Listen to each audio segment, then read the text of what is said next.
இந்த துஆவை நாம் ஓதினால் இந்த உலகத்தில் நமக்கு எது கிடைக்க வேண்டும் என்று நாம் நினைக்கின்றோமோ அந்த விஷயத்தை அல்லாஹ் நமக்கு கொடுக்கின்றான். நபி அவர்கள் அவர்களின் வாழ்க்கையில் இந்த துஆவை அதிகமாக ஓதுவார்கள். ரப்பனா ஆத்தினா ஃபித் துன்யா ஹசனத்தன் வஃபில் ஆஹிரதி ஹசனத்தன் வஹீனா அதாபன்னார். யா அல்லாஹ், இந்த உலகத்தில் எனக்கு சிறந்ததையும் மறுமையில் எனக்கு சொர்க்கத்தையும் உன்னுடைய பொருத்தத்தையும் கொடுத்து நரக வேதனையிலிருந்து என்னை பாதுகாப்பாயாக என்கிற துஆவை நபி ஸல்லல்லாஹு அலைஹி வஸல்லம் அவர்கள் அதிகமாக ஓதுவார்கள். நாம் உலக விஷயத்தில் அல்லாஹ்விடத்தில் அதிகமாக கேட்கின்றோம். ஆனால் இந்த துஆவை நாம் அதிகமாக ஓதினால் அதில் சிறந்ததை அல்லாஹ் நமக்கு கொடுக்கின்றான்.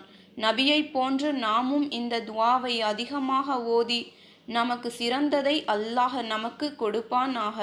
ஆமீன்.